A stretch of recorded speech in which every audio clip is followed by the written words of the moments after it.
hoping for a simple flat tax. Single rate, 25 countries have done it.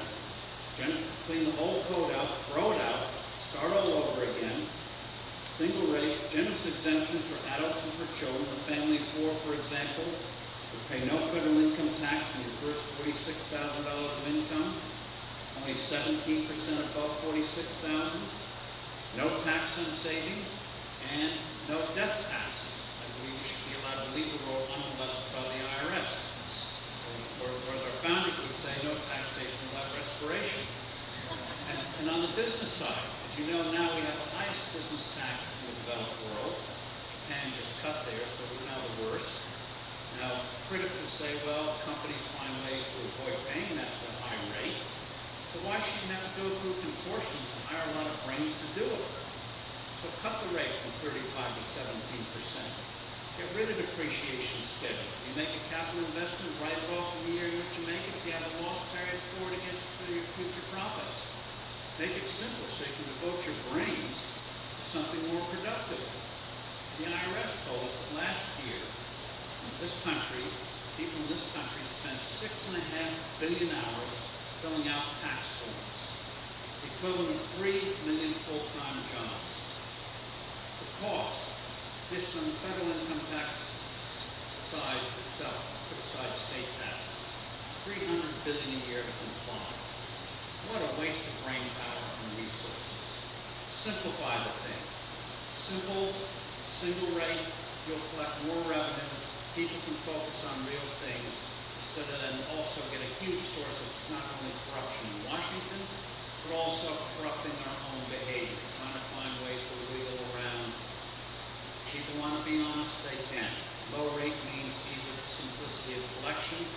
Over 20 countries have done it in recent years. It's worked virtually everywhere.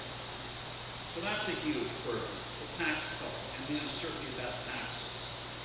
Another one is spending. If you understand that people create money, not governments, you understand the fallacy of so-called stimulus spending. Remember what I said about transactions? Adam Smith talked about it. And when you go to a restaurant, you want the food, the restaurant wants your money, they give you the food, you give them the money. Transactions, that's what the economy is all about, transactions. And so, now, obviously some transactions are more fun than others. Buying a new handbag, a nice fancy sports car, those are much more fun than paying the rent or paying the electricity bill. But in all those transactions, you get something in return. And I must say, I find it amusing that the people who complain most about paying the electricity bill don't hesitate to go out and spend $150 on a pair of blue jeans that look like they came out of a dumpster. Anyway, people making choices, But money ultimately is not created by government. Money is created by you doing those transactions. So when the government talks about stimulus spending, ask yourself, or ask the person who says stimulus with a straight face, where does that money come from? Where do those resources come from? They come not from Mars, not manna from heaven. They come from you, either through taxation, borrowing, or printing of money, Fed likes to do, which is another form of taxation. So in effect, Washington takes resources from you, puts it through the political sausage factory, sprays it out. That's supposed to be stimulus. No, there's a gargantuan, oftentimes a gargantuan waste. That's why we're having these horrific deficits. Resources, what happens is we are impoverished as a country. Combination of cheap money, massive spending, is why people's incomes have gone nowhere for 10 years. We saw the same phenomenon in the 70s, as I said the last time we did this silly stuff. So those are three big headwinds. Unstable dollar, horrific tax code, massive spending. Fortunately, on the spending side, people are getting it just as they are on the tax side. I come from New Jersey, a very blue state. Elected the Republican governor, Chris Christie, 2009.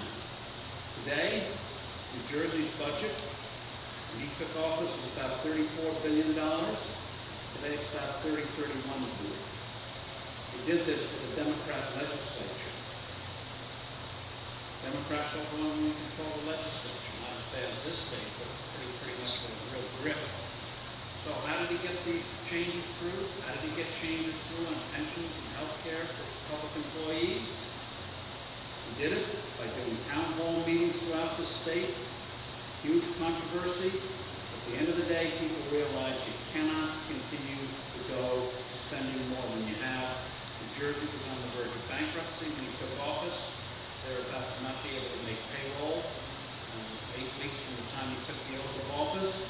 So people were recognizing. And what Christie did in New Jersey has been emulated in some other states, like neighboring New York, where they did something that had been unheard of, a budget spending less than the year before. So I think people are waking up to it. Some states have not. You take the word Greece, translate it in English, you get Illinois, California, some other areas. Most people are waking up to the problem. Now another headwind is, of course, regulation.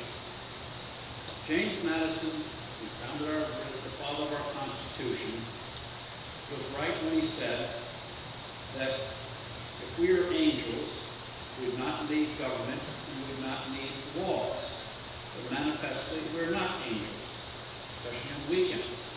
And so you do have laws. But it's one thing to have sensible rules of the road, such as you don't go 100 miles an hour in the school zone. And quite another when the government tells you what to drive, where to drive, and when to drive. Unfortunately, today we have massive amounts of regulation, which cost this economy $1.75 trillion a year. And I hate to keep throwing out numbers in this heat, but that $1.75 trillion is bigger than almost every economy in the world except the top 6. That's something we impose on ourselves. And it's big stuff and stupid little stuff. In New York, for example, you may notice when you go to restaurants, you see ABC ratings on health. On A ratings, now the health department bureaucrats are going in and telling restaurants how to cook their steaks. And they're doing it in a way where a lot of steakhouses you go to now, it's burnt on the outside and raw on the inside. The bureaucrats are coming and telling them what temperature they have to cook their steaks at. What does that have to do with safety? As long as the meat's good, if you want it raw, eat it raw. If you want to cook like a hockey cook, go ahead. Why should the government be telling you how to cook the food? Cheeses. You go to a restaurant now in New York, cheese will often come cold. Normally, they allow them to stay out for a while, thaw, so you could have nice cheese. But no, you do that now, they'll get you in terms of your health rating. So you won't get an A, you'll be downgraded to a B. That's why in New York, there's not much difference between A and B. Bureaucratic discretion. C, you got a problem. But A and B, don't worry about it. But these regulations are everywhere, and they're hurting the economy. And this gets to something very basic. There's going to be a lot of discussion in this campaign on entitlements. Massive regulations coming in healthcare, massive regulations coming in finance, energy, elsewhere.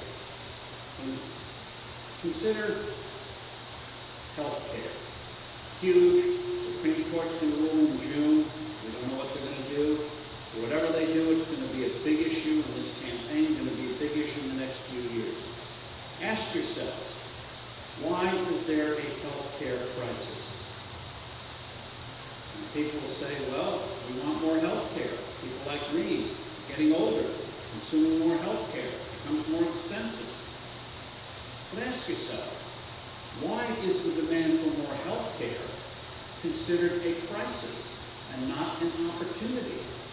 In every other part of our lives, if people want more of something, it's seen as a great opportunity for entrepreneurs.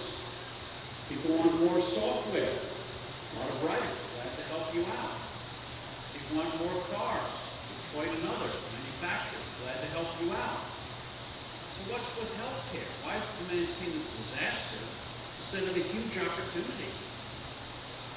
The answer is we don't have real free markets in healthcare. We have pieces of it, which is why we still produce more new medicines and more new medical devices than the rest of the world. But it's a crazy convoluted system. You have a disconnect between providers and consumers. Because we've grown up with this crazy system, we don't realize how nutty it is. Now, you go to a doctor, you go to a hospital, you go to a clinic, and you ask in advance what it's going to cost, you get a very strange look. It means either one of two things. Either you're uninsured or you're a lunatic.